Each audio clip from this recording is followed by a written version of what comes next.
Hello students, आज हम कर रहे हैं कक्षा 7वीं पाठ 10 पांडवों की रक्षा। इसमें देखिए क्या कह रहे हैं। वर्णावध में लोगों को क्या है, तुरंत जब हस्तिनापुर की खबर पहुंची कि पांडव जिस भवन में ठहरे हुए थे वह जलकर राख हो गया और भवन में कोई भी जिंदा नहीं बचा है, तो धृतराष्ट्र और उनके पुत्रों ने पांडवों की क्या मृत्यु पर बहुत ही शोक मनाया।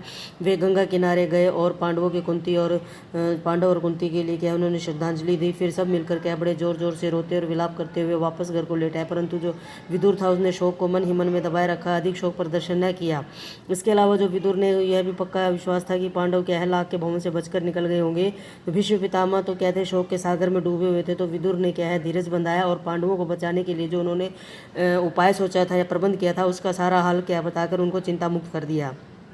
लाख के घर को जलता हुआ छोड़कर क्या है पांचों भाई कुंती और माता के साथ क्या है वो जंगल में निकल गए। जंगल में पहुंचने पर भीमसेन ने देखा रात भर जागे हैं और चिंता से क्या है और भय से पीड़ित होने के कारण चारों भाई क्या है थक हार गए थे। माता कुंती की दशा भी बहुत ही क्या है खराब हो गई थी, बेचारी थक चूर कर क्या है सो गई थी। तो वो क्या है कह रहे हैं कि जो भीम थे उन्होंने माता को उठाया, अपने कंधे पर लिया और नकुल और सहदेव को अपने कमर पर ले लिया। युधिष्ठिर और अर्जुन को दोनों को हाथों में पकड़ लिया और वह जंगल के रास्ते में क्या है जो मस्त हाथी की तरह क्या करते थे, पेड़ पौधों को हटाते हुए क्या है रोंदते हुए तेजी से चले जाने लगे। जब वे सब गंगा के किनारे पहुंचे तो विदुर को भेजी हुई एक नाव मिली। तो युधिष्ठिर ने क्या है मल्लाह के को एक सांकेतिक प्रश्न करके उनको जांचा, तो वो पता चला कि ये तो क्या है उनके मित्र ही हैं।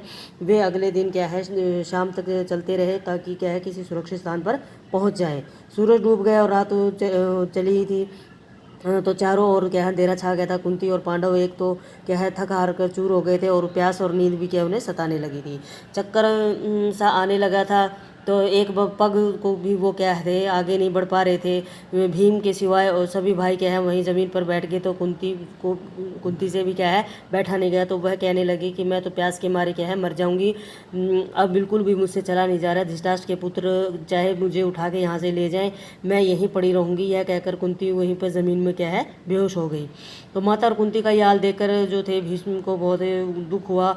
वह उस भयंकर जंगल में क्या है बेधड़क घुस गया और इधर उधर घूम घाम कर उसने क्या है तालाब का पता लगाया। उसने पानी लाकर माता और भाई की प्यास बुझाई। पानी पीकर चारों भाई और माता जो कुंती थी ऐसे सोए कि उनकी क्या है उनको कोई होश ही नहीं रहा। अकेला क्या है भीम मन ही मन सोचता हुआ चिंतित भाव से क्या है बैठा रहा एक जगह। पांचों भाई माता और कुंती को लेकर अनेक जो बाधाएं थी उनका सामना करते हुए बड़ी मुसीबत जो उन्होंने झेली थी उस जंगल के रास्ते वो आगे बढ़ते चले गए। वे कभी माता को उठाकर तेजी से चलते, कभी क्या है धीमे मांदे चलते।